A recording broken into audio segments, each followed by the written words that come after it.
Je m'appelle Mariam, de Mariam Majidi. Mariam doit quitter le pays où elle est née. Le père et la mère de Mariam ont décidé de quitter le pays où ils sont nés.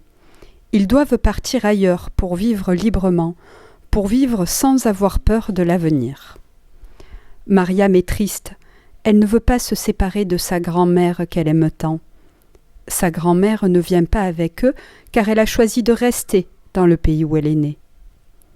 Quelques semaines avant de partir, la maman de Mariam l'appelle et lui dit « On ne peut pas emporter tes jouets avec nous, tu vas les donner aux enfants qui jouent dans notre rue. »«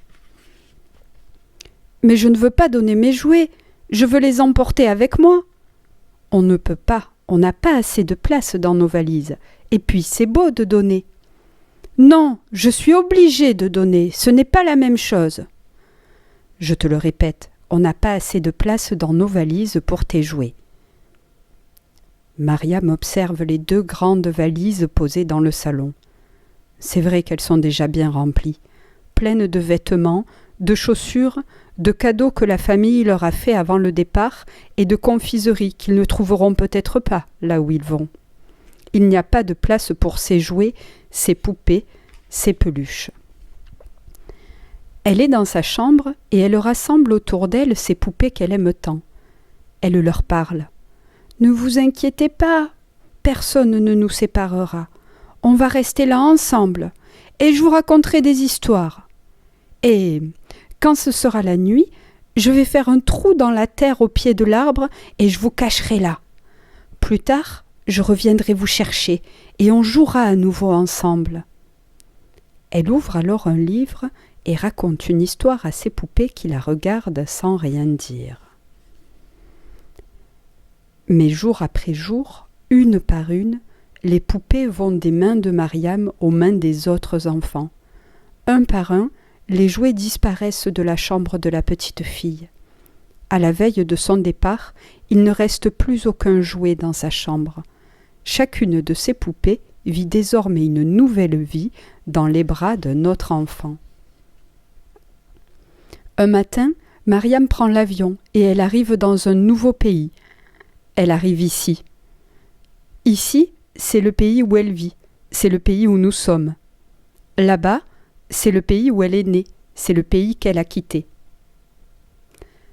Avec ses parents, ils habitent un tout petit appartement.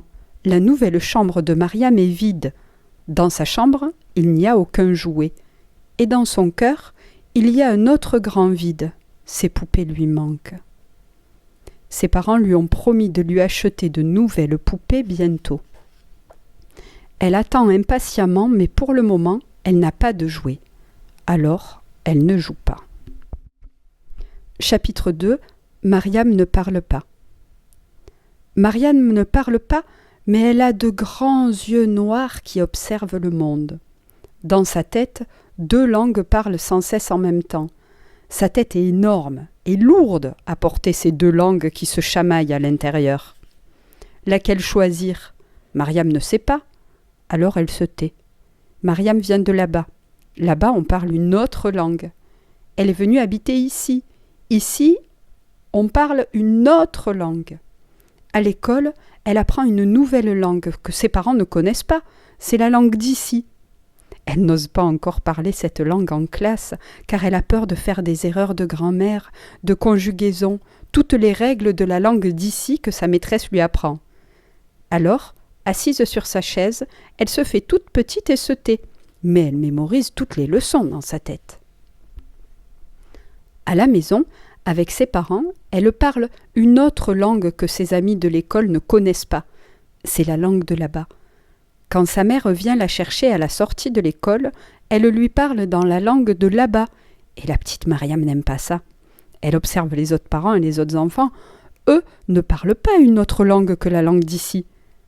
Les parents parlent dans la même langue à leurs enfants que la maîtresse d'école. Mariam, au fond d'elle, a un peu honte de la langue de sa mère. Elle voudrait que sa mère lui parle dans la langue de l'école. Elle ne veut pas être différente des autres. Elle a peur qu'on se moque d'elle et de cette langue que seul son père, sa mère et elle-même parlent.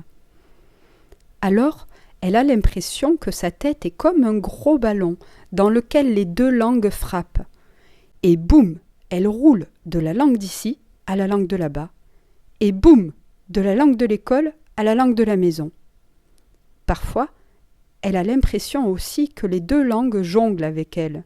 Elle est balancée en l'air et a peur de tomber par terre et de se faire mal si l'une des deux langues la lâche. Et hop là, elle est jetée en l'air et va de la langue de la maison à la langue de l'école. Et hop là, de la langue d'ici à la langue de là-bas. Elle voudrait avoir les pieds sur terre et la tête sur les épaules, mais cette tête est si lourde à porter. Elle voudrait que les deux langues se taisent et cessent de l'embêter. Mais laquelle choisir? Mariam ne sait pas. Alors, elle ne parle pas. Chapitre 3. Mariam ne mange pas. À la cantine, elle n'aime pas les plats qu'on lui sert. Ces plats sont totalement inconnus pour elle. Le steak est saignant, le fromage sent mauvais et le riz de la cantine ne ressemble pas du tout au riz de sa maman. La première fois qu'elle a vu dans son assiette le morceau de viande saignante, elle a eu si peur. Jamais elle ne mangera cette viande. On lui sert parfois aussi une purée orange bizarre. C'est de la purée de carottes. Elle n'a jamais mangé une chose pareille. Jamais elle ne mangera cette purée. Dans son ventre, elle veut les plats de là-bas, les plats délicieux de sa grand-mère et de sa mère. À la maison, elle dévore les plats de sa maman. La viande est découpée en petits morceaux et mijote dans une sauce délicieuse. Le fromage ne sent pas mauvais, il a une odeur douce de chèvre. Le riz est parfumé et fond dans la bouche. Miam, elle adore ça et elle en redemande. Et puis, à la cantine, elle ne comprend pas pourquoi il y a d'abord une entrée, puis un plat, puis du fromage, puis un dessert. C'est long et c'est pas bon. À la maison, il n'y a qu'un seul plat accompagné de yaourt ou de salade. C'est tout. C'est rapide et c'est bon. Elle ne comprend pas non plus pourquoi on mange du fromage à la fin du repas. Dans sa maison et dans son pays, là-bas, on mange du fromage au petit déjeuner avec du thé. Elle a décidé de ne plus manger la nourriture d'ici. Mais tout le monde l'oblige à manger. Les autres enfants se moquent d'elle. Ils lui disent « Mais mange! Arrête de faire ton intéressante !» Les dames qui travaillent à la cantine lui disent « Mais mange, sinon tu ne vas pas grandir !» Et sa maîtresse lui dit « Mais mange, voyons, tu en as besoin. Essaie au moins, tu vas peut-être aimer. » Et la petite Mariam se répète tout bas « Je mangerai pas, je mangerai pas. » Elle se sent bien seule. Elle a l'impression qu'une épaisse bulle de solitude la rend invisible aux yeux des autres enfants. « Personne ne me voit, » pense-t-elle.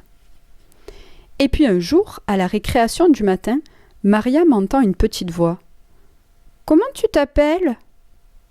La même voix répète. « Comment tu t'appelles ?» Mariam voit une petite fille debout devant elle. Elle lui sourit. Elle a les yeux doux et les cheveux roux. « Mais réponds-moi, comment tu t'appelles? Tu as perdu ta langue ?»« Je m'appelle Mariam. » Chapitre 4. Mariam n'est plus seule. Et depuis ce jour, petit à petit, Mariam parle. Elle parle la langue d'ici à l'école et la langue de là-bas à la maison. Petit à petit, les deux langues ne jonglent plus avec elle, mais c'est elle qui joue et jongle avec ces deux langues. Elle passe d'une langue à l'autre, comme un colibri passe de la branche d'un arbre à une autre. À côté d'elle, dans la classe, est assise la petite fille aux yeux doux et aux cheveux roux. Elles apprennent ensemble. Et depuis ce jour, petit à petit, Mariam mange à la cantine. Au début, un petit morceau, puis un autre, parfois la moitié de l'entrée, ou juste le dessert et petit à petit, le plat entier, et finalement l'entrée, le plat, le laitage et le dessert. À côté d'elle, à la cantine, est assise la petite fille aux yeux doux et aux cheveux roux. Elles mangent ensemble. Et, depuis ce jour, petit à petit, Mariam joue. Elle n'attend plus de retrouver ses poupées de là-bas, ni d'en recevoir de nouvelles. Elle joue avec tout ce qu'elle trouve, des pierres, des billes, des feuilles, du sable. Elle joue avec les autres enfants dans la cour de récréation. Elle court, bondit, grimpe, se cache, rit et saute sur le banc sur lequel elle s'était assise pendant des heures durant les récréations avant. À côté d'elle, dans la cour de récréation, court la petite fille aux yeux doux et aux cheveux roux. Elles jouent ensemble. Et voici que Mariam court vers un petit garçon et lui demande en souriant : « Moi, je m'appelle Mariam. Et toi, comment tu t'appelles ?